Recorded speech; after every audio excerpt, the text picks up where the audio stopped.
em função da morte do Marco. Então eles nos mandaram a resposta, né, da Fundação Marcelo Cândido e da família do Marco. Aqui no início tem umas palavras um tanto... não é italiano, é português, mas é em português.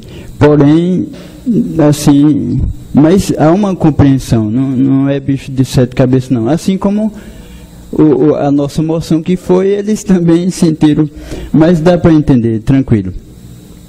Para a Câmara de Vereadores de Antônio Gonçalves, Bahia.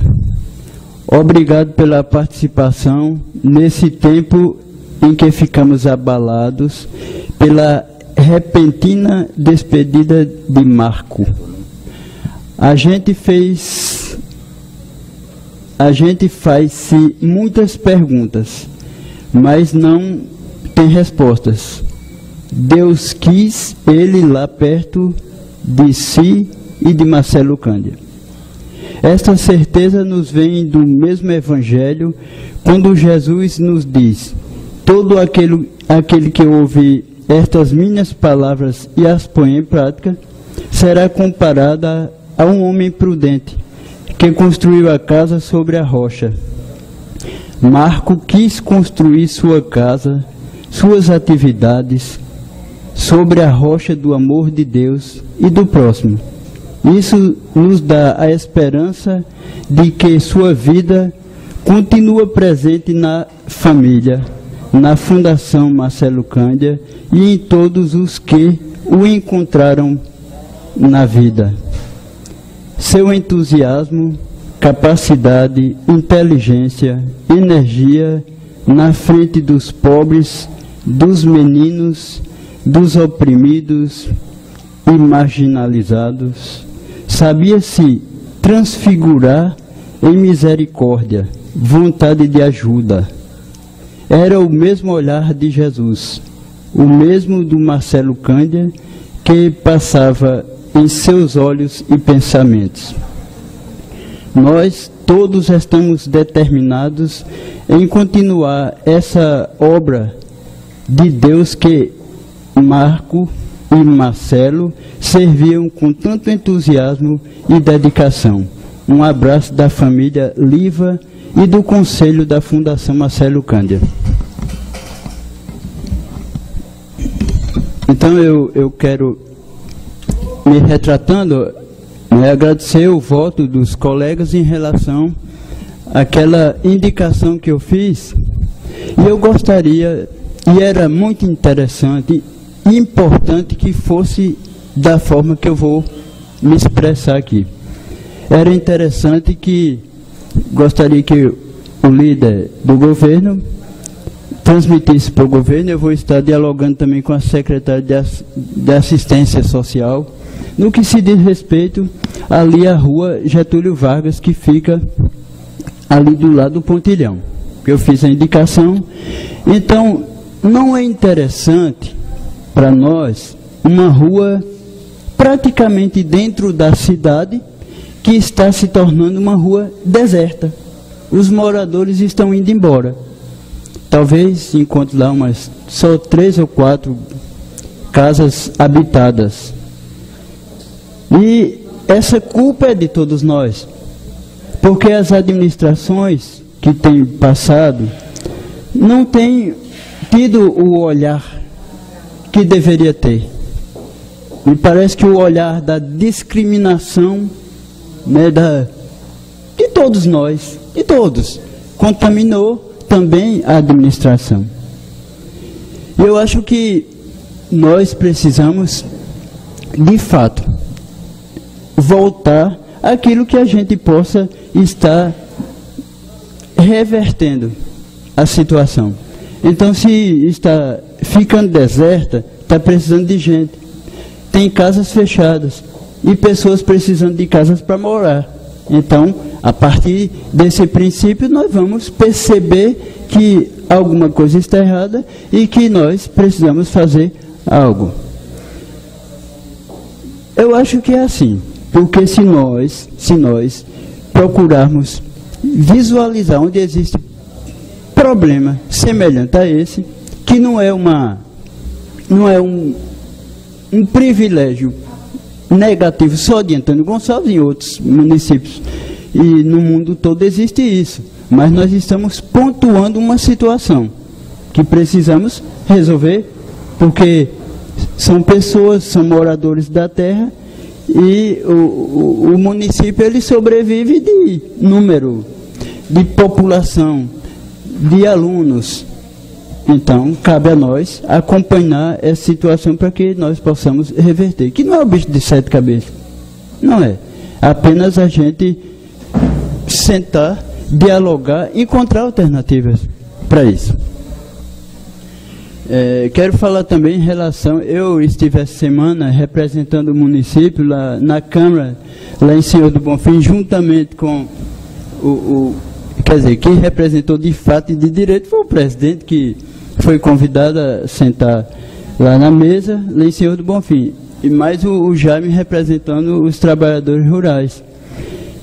E foi muito importante aquela noite, né, em que foi entregue, né, uma placa para o movimento MPA, movimento que o Júnior lá da Jiboia fazia parte e tentava fazer com que a agricultura de Antônio Gonçalves e do Brasil fosse, e o agricultor fosse respeitado, né? Então, esse foi o pecado dele durante a sua vida nos movimentos sociais. E por isso houve um reconhecimento da Câmara de Senhor do Bonfim. Nós fomos convidados como participante aqui do município que ele habitava, e também houve algumas homenagens lá. O professor Bitts, né, que hoje é reitor da Universidade do Estado da Bahia, não mais de Senhor do Bonfim, mas é em Salvador,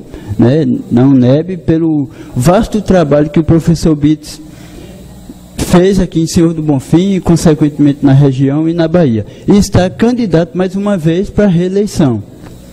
Também estava os familiares do professor Marcos Fábio, que morreu em acidente, ele que era reitor da UNEB aqui de Senhor do Bonfim. Então houve uma homenagem para ele e para outras figuras que estavam lá e que foram convidados para receber essas homenagens. Ia desvalorizar, não. Eu já penso diferente. Na educação, tem dinheiro suficiente. Não tem dinheiro, mas não suficiente porque precisa de mais. Eu sempre sou a favor que invista mais na educação. Mas a educação, nós sabemos aqui no Museu de Gonçalves e no Brasil, onde entra mais dinheiro na educação. Mas dizendo que sempre é pouco, né? Que valorize mais. E aí a Secretaria de Agricultura hoje está andando na sua mão, mostra a sua competência, andando onde hoje está sendo colocado nesse nosso PPA, né? Onde está vindo esse projeto, onde está vindo esse projeto agora de suma importância, que é o projeto da família agrícola, né? Do agricultor, né? E a semana do agricultor também, que está sendo o que vai ter agora, porque já tem o Dia do Agricultor Nacional, né? A Semana do Agricultor começou, que é de suma importância para estar tendo essas reuniões e dando mais valorização ao nosso agricultor, né? Como esse fundo, né, de apoio municipal à agricultura familiar, onde mostramos aí que Antônio Gonçalves está em boas mãos, como eu venho dizendo, com o Roberto Carlos prefeito, porque, como o senhor disse, precisa que o prefeito tenha dado assistência e dando apoio. Onde está aí, que eu estava olhando em um artigo aí, que até 10% do fundo de participação do município que seja destinado à agricultura. Até 10, não quer dizer que seja, mas até 10. E nós sabemos que o nosso município de Antônio Gonçalves sobrevive praticamente do fundo de participação, né? Aqui não temos outra renda para o município de Antônio Gonçalves, a não ser o fundo de participação. E eu vendo aqui essa semana na rádio, não sei qual foi a rádio, se foi a 98 ou foi a Rainha, onde muitas cidades aí está tendo aí demissão em massa, né? Cidades até que têm recursos, que têm que tem o seu recurso próprio, que é os impostos de arrecadação, né? Onde melhora aquela cidade. E Antônio Gonçalves não tem, e demissão em massa. Então, por isso que eu digo, quando um gestor, que nem o Roberto está aí, para olhar para o nosso município, quando nós cobramos, muitos cobram de Roberto, mas eu tenho certeza que se não fosse Roberto, estaria pior Antônio Gonçalves, viu, secretário? Pode ter certeza, pelo recurso, nossa cidade é pobre, pobre mesmo. Recurso próprio, só recurso de participação, do fundo de participação. Hoje nós vemos o Roberto tentando fazer com recurso próprio.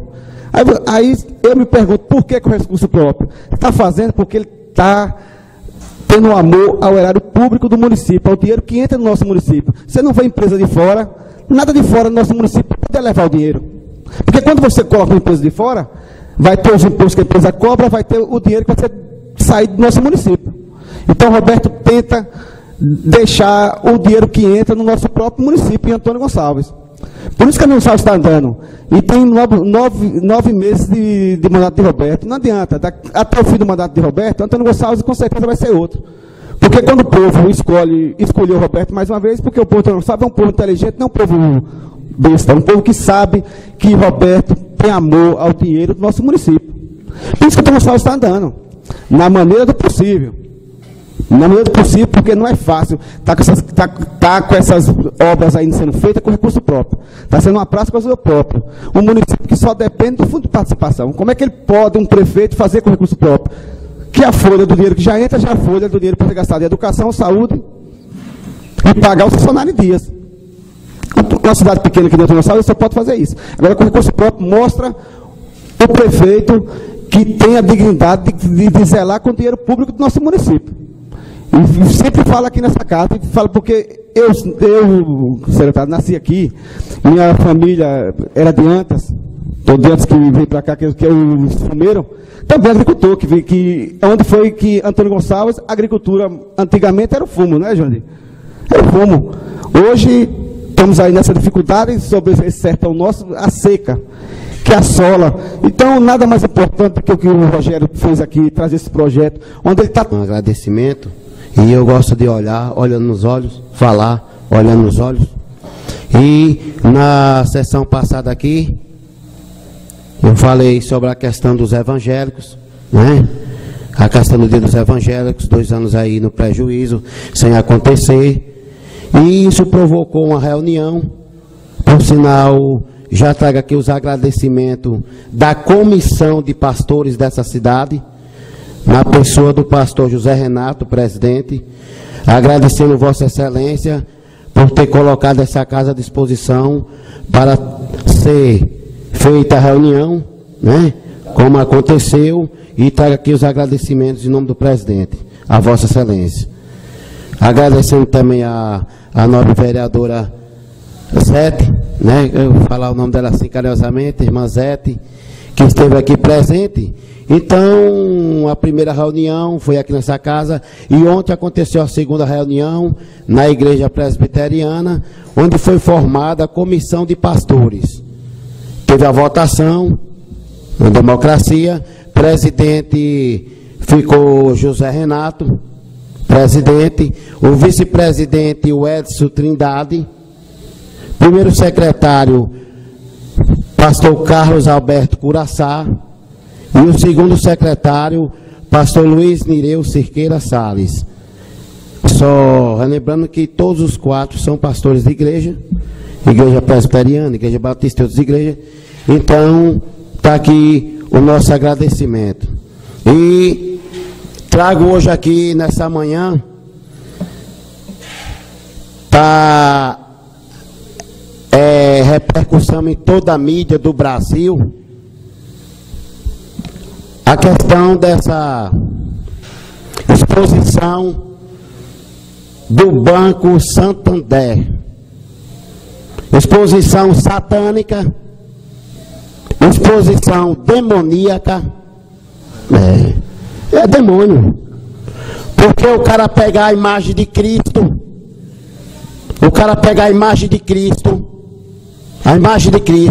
e colocar 10 braços, ofendendo assim a religião dos nossos irmãos católicos, Isso é blasfêmia. Colocar numa exposição homens fazendo sexo com animal. Acesse lá para você ver. Coloque lá para você ver. Patrocinado ainda pelo governo. Banco Santander. Em nome aí desse pederasta, desse demoníaco tal de Gaudêncio. Tal de Gaudêncio aí. Tudo isso aí. Eu não vou dizer coisa aqui que nem é bom nem falar aqui. Mas está aí para todo mundo ver. Demoníaco. Banco de demônio. Mas o juízo de Deus vai chegar para todas as pessoas. O juízo de Deus vai chegar. Ferindo o Código Penal, o artigo 208 do decreto de lei de número 2.848, de 7 de dezembro de 1940, que diz assim: escarnecer de alguém publicamente por motivo de crença ou função religiosa, ou impedir ou perturbar cerimônia de culto religioso. Isso é pena de detenção de 1 mês ou 1 ano de multa. Então tá aí, ó. Sabe o que eles fizeram aqui, ó? Sabe o que eles fizeram aqui? Com isso aqui, com esse código aqui, eles fizeram isso aqui, ó. Ferindo. Incentivando a pedofilia aí, as crianças do Brasil. E eu falo hoje em nome das crianças do Brasil, em especial as crianças baianas, e em especial as crianças da minha cidade. Esse Gaudêncio, esse Banco Santander,